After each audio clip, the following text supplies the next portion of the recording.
et l'outre-mer, ça nous inspire cette photo.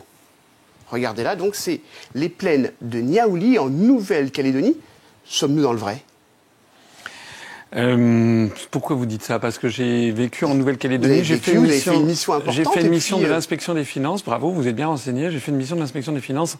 Je crois que c'est en 1987 sur la question des problèmes fonciers de Nouvelle-Calédonie. Ça m'avait d'ailleurs permis de bien connaître le monde du Pacifique et d'ailleurs de me rendre dans les pays alentours, notamment à Fidji et aussi en Nouvelle-Zélande, pour voir comment avaient été réglés les problèmes fonciers dans ces pays-là. Et puis en même temps, vous avez aussi réussi à trouver une affaire avec un financement de partis politiques, le RPCR et autres. Il n'y a pas eu la redistribution des terres et autres. Ce problème du foncier qui devait exister avec la redistribution des terres. C'est un dossier que nous avons vraiment été chercher très très loin. Ah bravo, évidemment. Vous êtes allé, oui, j'avais en effet, j'avais mis à jour, oui, fonctionnement du... Bravo. Alors un système de financement des partis politiques par le foncier. Oui, j'avais sorti. C'était mon métier d'inspecteur des finances. J'étais allé vérifier une association qui s'appelait l'ADRAF, l'Association pour le développement rural et l'aménagement foncier, et qui se chargeait justement de réorganiser les problèmes fonciers. Et en effet, j'avais vu qu'il y avait eu plus que des dysfonctionnements. Il y avait eu aussi des détournements de fonds. C'est tout à fait exact, mais j'avais fait mon métier, c'était le métier de l'inspection des finances. Je vais vous dire un truc. J'ai adoré la Nouvelle-Calédonie. C'est un pays magnifique. D'abord, c'est un pays magnifique. Deuxièmement, j'étais parti un peu comme ça, sans beaucoup d'a priori. Et puis, j'avais découvert la gravité des problèmes locaux. J'avais découvert la beauté de la civilisation kanak. J'avais été reçu à Petit Coulis à Raméa, puisque vous connaissez par le grand chef coutumier. J'avais fait la coutume. J'ai beaucoup aimé ce territoire. Et puisqu'on en parle, il va y avoir un référendum. On va revenir un petit peu sur tout ça, si vous voulez bien. Mais d'abord, pour qu'on comprenne bien ce que vous proposez pour les Outre-mer, on a une question simple. Vous êtes élu président dans quelques semaines. Quelle est votre première mesure en faveur des Outre-mer ? Ma première mesure en faveur des Outre-mer, d'abord, c'est de rappeler que l'Outre-mer fait partie intégrante de la République française, que la France serait moins la France. Ça, c'est un rappel, c'est pas vraiment une mesure. Oui, mais serait moins la France si nous étions sans l'outre-mer français. Que vous savez, la première mesure que je prendrai au niveau national, c'est de convoquer un sommet des chefs d'État et de gouvernement de l'Union européenne pour faire sortir la France de l'Union européenne, de l'euro et de l'OTAN. La France et les Outre-mer. Alors, vous n'ignorez pas que l'outre-mer français, il y a une partie de l'outre-mer qui est dans l'Union européenne et dans l'euro. Les régions ultrapériphériques. Voilà, c'est les régions ultrapériphériques, les départements d'outre-mer. Et puis nous avons quand même 550 000 de nos compatriotes, ceux qui vivent notamment en Nouvelle-Calédonie, à Wallis et Futuna ou en Polynésie française, ou également à Saint-Barthélemy, qui sont des territoires, enfin des collectivités d'outre-mer, et qui ne sont ni dans l'Union européenne ni dans l'euro. Donc pour eux, c'est un peu, comment dirais-je, mon programme phare pour la République française, qui est de sortir de l'Union européenne, les concerne un petit peu moins. Sauf que ils reviendront en fait dans le droit commun. On va également réinstaurer le franc. Or, la Nouvelle-Calédonie, Wallis et Futuna et la Polynésie ont conservé le franc Pacifique. Ouais. D'ailleurs, pour la petite histoire, puisque moi je suis passionné par l'histoire, vous savez que la Calédonie et la Polynésie française ont été les deux premiers territoires à rallier la France libre en 1940, les deux premiers territoires de la République. Donc pour vous, l'Europe, c'est un véritable miroir aux alouettes pour les Outre-mer ? Oui, parce que... Avec ce Frexit, c'est ce que vous allez souhaiter mettre en place ? Parce qu'en matière d'argent, par exemple, parlons de l'argent. Il y a, dans l'Outre-mer, on croit, par exemple à l'île de la Réunion, ou en Guadeloupe, ou en Martinique, on croit qu'on reçoit de l'argent de l'Union européenne. Non, c'est pas vrai. On reçoit, oui, bien sûr, on reçoit de l'argent. Il y a un financement. Oui, mais d'où vient cet argent ? D'où vient cet argent ? C'est les contribuables français qui versent chaque année, en gros, 23 milliards d'euros à l'Union européenne. Ouais. Et l'Union européenne nous en restitue ensuite à peu près. 14 milliards. 13, une partie, voilà, une partie. C'est un fonds commun de tous les pays européens. Voilà. Donc ça veut dire qu'en fait, chaque année, nous payons 9 milliards d'euros de plus que nous recevons. Qu'est-ce qu'on reçoit ? On reçoit la politique pour les agriculteurs, la politique agricole commune. On reçoit des fonds du FEDER, la PAC, les fonds du FEDER, les subventions. Le fait d'être un pays contributeur, c'est aussi également la même chose. On reçoit également de l'Allemagne, des autres pays européens. Non, parce que oui, mais au total, ce qu'on appelle le solde, c'est qu'on donne 23, on reçoit 14. Il faut bien comprendre ce que ça veut dire. Ça veut dire, par exemple, que ces 9 milliards d'euros qu'on donne en plus chaque année, ils servent à quoi ? À financer les milliers de fonctionnaires à Bruxelles qui nous imposent des politiques que nous ne voulons pas. Ça sert à d'autres pays. Mais ça sert aussi, effectivement, à donner à des pays, aux pays de l'Est, ou à des pays comme par exemple la Turquie qui doit entrer dans l'Union européenne. Si on sort de l'Europe, donc l'outre-mer aura plus d'argent, c'est ça que vous dites? Évidemment. Est-ce que vous vous rendez compte que vous engagez à donner ces milliards différentiels aux outre-mer? Non, je ne suis pas le Père Noël. Je ne vais pas tout donner. Mais il y aura une partie pour l'outre-mer. Il faudra voir, mais à mon avis, on peut très bien mettre 500 millions ou 1 milliard d'euros de plus chaque année. Il faut absolument mettre à niveau l'outre-mer, notamment sur certaines infrastructures routières, par exemple, j'en parle, développer l'emploi, développer notamment le tourisme, ou développer aussi des activités tertiaires ou quaternaires. Comme et aujourd'hui, ces fonds européens servent justement, on peut penser au TCSP, la route du littoral. Oui, mais les fonds européens servent justement à la modernisation. Mais nous pourrons les financer directement puisqu'on sera sorti. On aura les mêmes fonds, sauf qu'au lieu. Mais vous ne pouvez pas le garantir. Mais au lieu de transiter par Bruxelles, ça sera avec un drapeau bleu, blanc, rouge, et on aura 9 milliards d'euros de plus, dont on pourra prendre peut-être 500 millions ou 1 milliard pour donner à l'outre-mer français. Et il faut savoir qu'actuellement, par exemple, nous donnons, les Français, sans qu'ils le sachent, par ce système, on donne à peu près 250 à 300 millions d'euros chaque année à la Bulgarie. C'est qu'il faut qu'une partie de l'argent revienne. L'exemple regardez la Guyane, regardez les problèmes qu'il y a eu en Guyane. Vous l'avez cité, mais on va partir en Nouvelle-Calédonie, puis on reviendra, si vous voulez bien, sur la Guyane, parce que sortir de l'Europe, c'est aussi s'interroger sur la souveraineté de la France et des Outre-mer au sein de la France. Et justement, on a une question sur ce sujet qui nous vient de la Nouvelle-Calédonie. Alors, je leur ai dit que tous les présidents, ils sont là pour de belles paroles. On vote pour eux et il n'y a rien du tout. Ils ne pensent pas aux petits retraités. Et moi, je suis dans le cas. Et ma retraite n'a jamais été augmentée. Alors voilà, que c'est très dur pour les fins de mois. Alors, c'était une question de la Martinique, donc, sur qu'est-ce qu'on fait pour les anciens, les retraités. C'est un problème qui va au-delà de l'outre-mer. C'est un problème qui est plus général. C'est un problème français. C'est qu'il y a en effet des personnes qui sont, notamment en zone rurale, mais aussi en outre-mer, qui sont en dessous du seuil de l'indigence. Voilà. Donc moi j'ai prévu, mais c'est un problème plus global qui ne concerne pas uniquement l'outre-mer, qu'il faut qu'il y ait un minimum vieillesse qui soit réévalué pour tout le monde. Il n'est pas normal que des gens... Moi, je connais des cas pathétiques, par exemple, de femmes qui ont travaillé parce qu'elles étaient la sœur d'un boulanger, elles n'étaient pas déclarées, puis elles arrivent à la retraite, et puis elles ont une toute petite, sans ressources. Ça n'est pas tolérable dans un pays développé, et y compris pour l'outre-mer. Oui, absolument. Une retraite minimum pour l'ensemble des retraités en France et aussi des ultramarins. Alors, est-ce qu'on va revenir sur cette question de souveraineté? Vous parliez un petit peu avant donc de sortir de l'Europe. Quelle place pour les Outre-mer dans votre France à vous, justement? L'outre-mer français, c'est la France qui se projette dans l'univers, la France universelle. Moi, je veux, sortant de l'Union européenne, de l'euro, sortir aussi de l'OTAN, c'est-à-dire du traité de l'Atlantique Nord, qui nous place, en fait, sous la tutelle de Washington. Moi, je veux revenir à une diplomatie de type gaullien, c'est-à-dire que nous nous entendons bien avec le monde entier.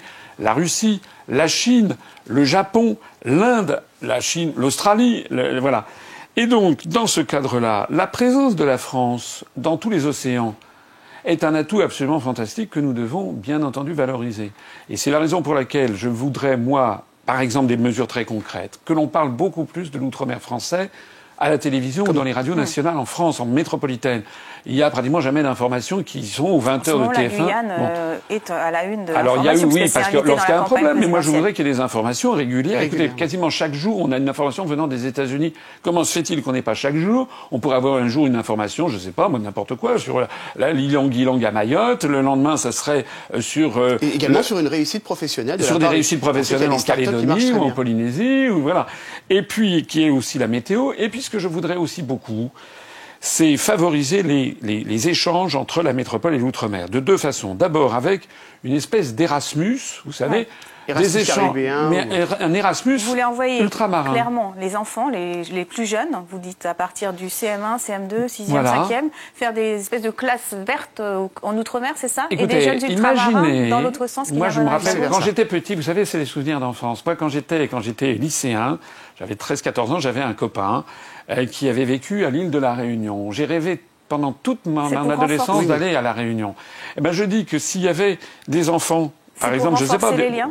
Oui, des enfants de 12 ans, 13 ans qui pouvaient partir 2-3 mois, je sais pas moi, dans une classe à Bora Bora, ou bien à Mont-d'Or en Nouvelle-Calédonie, ou à Saint-Gilles à La Réunion, ou je ne sais pas moi, ou à Mayotte, ou au Carbet en Martinique, ouais. et réciproquement, ça serait formidable. C'est une manière de faire savoir que la République est aussi composée avec ses îles. Bien sûr. Alors justement, puisqu'on a des îles et des territoires, on va repartir en Calédonie pour cette réflexion sur la souveraineté de la France. C'est pas exactement une question, c'est-à-dire que j'aimerais lui demander si on pourrait redonner à la France sa grandeur et ses valeurs, et si ça serait possible d'aller dans cette direction. La grandeur de la France, elle passe par l'outre-mer, c'est ce que vous dites. Oui, en particulier. Je ne vais pas dire uniquement parce que je suis ici que ça passe par l'outre-mer uniquement. Ça passe par une France redevenue la France. Vous savez ce que ça veut dire, la France, étymologiquement? Ça veut dire le pays des hommes libres. C'est-à-dire que moi, je veux que la France, elle récupère sa souveraineté nationale et son indépendance nationale. Soit dit en passant, c'est d'ailleurs une obligation du chef de l'État, puisque l'article 5 de notre Constitution précise que le président de la République est le garant de l'indépendance nationale. Ça veut dire que je ne veux plus que la France soit sous la tutelle des États-Unis, ni de Bruxelles, ni de Francfort. Pour l'outre-mer, François Asselineau, et pour la Calédonie en particulier, qu'elle est engagée dans un processus référendaire sur l'autodétermination en 2018. Si la Calédonie vote l'indépendance, vous lui donnez ? J'aurais pas le choix. Moi, je suis un démocrate, c'est-à-dire que si on peut regretter les modalités des élections, comment c'est marrant. Vous êtes exprimé sur le corps électoral. Mais je ne me remettrai pas en cause les accords qui avaient été passés, l'accord de Matignon. S'il y a une majorité qui vote pour l'indépendance, eh bien, la Calédonie deviendra indépendante. Moi, ça n'est pas ce que je préférerais, mais je le respecterais. Ce que je préférerais, moi, c'est confirmer en Polynésie, la question pourrait se poser de la même façon d'ailleurs, puisque ça a été listé sur la liste des territoires décolonisés de l'ONU. Je pense que vis-à-vis de la Polynésie, comme de la Nouvelle-Calédonie, je connais bien le Pacifique Sud. Je sais bien ce qui est arrivé aux micro-États ou aux petits États du Pacifique Sud qui sont devenus indépendants dans les années 80 et qui, pour bien la plupart d'entre eux, ont signé des accords de coopération et de protection avec l'Australie ou la Nouvelle-Zélande, sinon les États-Unis d'Amérique. Moi, je pense que c'est la même chose que l'on pourrait avoir. Mais finalement, est-ce que ce serait si différent du statut actuel de large autonomie tel qu'il existe, par exemple, en Polynésie? Quand on arrive en Polynésie, il y a quand même le drapeau de la République et puis le drapeau de Tahiti. Et le drapeau européen. Alors, moi, je veux retirer le drapeau européen, mais il me semble, et d'ailleurs, mais on peut très bien faire coexister l'un et l'autre. Maintenant, c'est quand même une histoire d'amour entre la Polynésie et la France qui remonte à Bougainville. Ça fait plus de 230 ans. Je trouve que ce serait dommage à la fois pour la République française et pour les Polynésiens. Cette histoire d'amour, elle est un peu variée avec les essais nucléaires, on le sait. Alors, s'agissant des essais nucléaires, moi, je me suis toujours exprimé sur cette question. Je ne pense pas qu'il faille de nouvelles lois, mais il faut que la France répare les torts qui ont été commis. Et indemnise les victimes des essais nucléaires, bien sûr, financièrement. Bien sûr. Alors, on va revenir sur le référendum, puisque c'est une mesure phare de votre programme. Alors, il faut 500 000 signatures, selon vous, pour qu'on puisse justement revenir sur un référendum. Juste qu'en Outre-mer, il n'y a pas 500 000. Très peu sont les régions où il y a 500 000 personnes. Alors, comment on fait? Est-ce que pas de référendum pour les Outre-mer? Comment est-ce que vous organisez? L'Outre-mer, c'est un cas particulier. Vous parlez de mon programme national. Au niveau national. Donc, adaptation pour les Outre-mer. On pourra éventuellement adapter pour les Outre-mer. Mais ce qu'il y a quand même... Moi, je veux... On peut pas non plus... Moi, je suis un démocrate. Je pense qu'il faut consulter bien davantage le peuple. On ne va pas non plus, à contrario, faire des référendums 3 fois par semaine. Sinon, la France serait ingérable. D'où la nécessité de référendum d'initiative populaire, puisque c'est de ça que vous parlez. J'ai pris l'engagement, si je suis élu, de faire une réforme de la Constitution. On va proposer aux Français une réforme de la Constitution avec toute une série de modifications constitutionnelles, démocratisation du Conseil constitutionnel, du Conseil supérieur de l'audiovisuel, également comment dirais-je, la reconnaissance pleine et entière du vote blanc qui devient un vote révocatoire, c'est-à-dire que si le vote blanc arrive en tête dans une élection, le scrutin est annulé, reporté de 2 ou 3 mois, et les candidats du scrutin annulé ne peuvent pas se représenter. Et un référendum d'initiative populaire au niveau national avec 500 000 signatures. Et des adaptations. Mais ça, c'est normal. Pour que ce soit... Bon, maintenant, le cas particulier de l'Outre-mer, en effet, ça, c'est différent. Je me permets de signaler que... Il y a une grande question aussi qui peuvent être abordées. Oui, mais ça pourra par exemple se faire dans le cadre du Code général des collectivités locales. Notamment le lien de la République et des Outre-mer. Oui. On a un mot nous, qui illustre, selon nous, et par rapport à votre programme, les Outre-mer, c'est le mot francophonie. Parce que la souveraineté de la France, elle passe aussi par la langue. Voilà, parce que ce que je veux aussi... Vous la défendez ? Vous défendez les langues régionales et la langue française dans les Outre-mer ? Alors, je défends d'abord et avant tout la langue française et la francophonie. L'Outre-mer, c'est quand même un cas particulier, c'est exact. Je ne suis pas contre les langues régionales. En revanche, je ne suis pas favorable, comme c'est le cas actuellement en métropole, que l'on favorise à l'excès, notamment dans le cadre de la charte des langues régionales et minoritaires. Je ne suis pas favorable à la ratification parce qu'il y a un risque sur l'unité nationale. D'ailleurs, regardez ce qui se passe en Espagne avec la reconnaissance de cette charte. Je signale au passage que ni Jacques Chirac, ni Nicolas Sarkozy, ni François Hollande n'ont finalement décidé de ratifier cette charte parce qu'il y a une menace sur l'unité nationale. Or, le président de la République française, il est le garant de l'unité nationale. Il y a un truc qu'il faut bien comprendre. C'est que, imaginons que la France n'existe plus, qu'elle soit morcelée en 25 régions. Il va se passer quoi ? Qu'est-ce qui va se passer ? Regardez, j'en parlais dans le Pacifique, regardez dans la Caraïbe. Des tout petits États, ils deviennent quoi ensuite ? Ils deviennent ensuite le jouet, parfois, des mafias, carrément. C'est le cas dans la Caraïbe, où ils sont pris en charge par des très grandes puissances. Les États-Unis d'Amérique, par exemple. Est-ce que c'est vraiment ce que souhaite l'outre-mer français ? Nous avons une voix originale, une voix différente. Les Français sont... voilà, nous ne sommes pas des Américains. Je pense que l'outre-mer français ressemble finalement beaucoup à la France sous beaucoup d'éléments. Moi, je suis favorable au maintien. Ça sera d'ailleurs mon devoir en tant que président de la République, maintien de l'intégrité territoriale. Maintenant, il y a en effet dans le monde d'aujourd'hui, notamment dans le Pacifique, une revendication identitaire qui s'est manifestée à partir des années 70-80, que, soit dit en passant, je soutiens parce que, par ailleurs, à titre personnel, je suis un grand amateur des civilisations de l'Océanie. Mais ça, c'est un détail. L'unité nationale, pardon, ça veut dire un seul et même statut pour tout le monde ? Parce que là, il y a des départements, il y a des territoires, des liens qui sont... Il faudra voir, vous savez, je connais un petit peu la question de l'outre-mer. C'est des questions difficiles. Ce sont des petits territoires avec souvent, parfois, des phénomènes politiques. Il y a beaucoup de politique, en fait. Parce qu'en fait, l'outre-mer français, c'est comme les Français. Ils aiment beaucoup la politique, en définitive. Donc, je sais que chaque cas est un cas un petit peu particulier. Il y a eu des changements de statut, etc. On verra. On essaiera d'être pragmatique pour le bien des populations. C'est ça que je veux dire.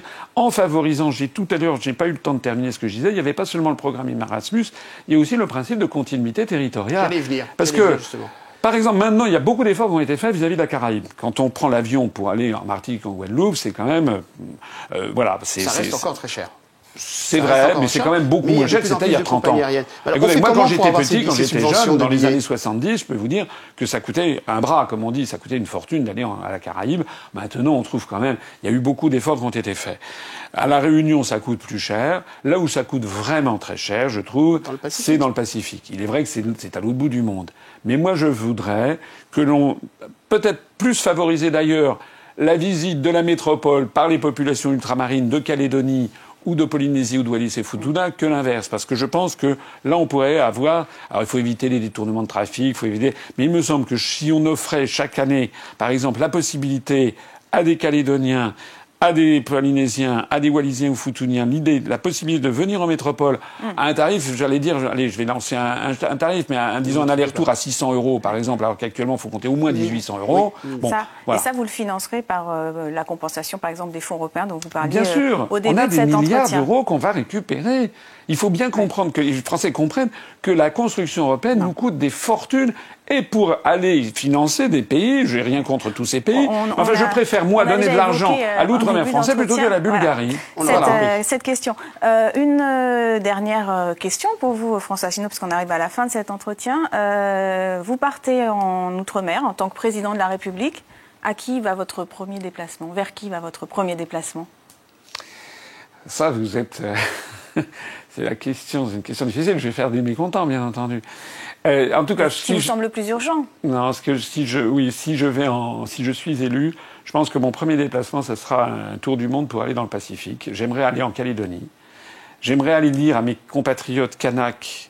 D'ailleurs, peut-être leur proposer, au terme de cet entretien. Oui, peut-être leur proposer d'ailleurs une réforme du statut particulier, justement, parce qu'il y a un statut de droit particulier. J'aimerais aller en Calédonie et puis en Polynésie pour leur rappeler leur attachement et l'attachement de la France à ces territoires du Pacifique. C'est dit.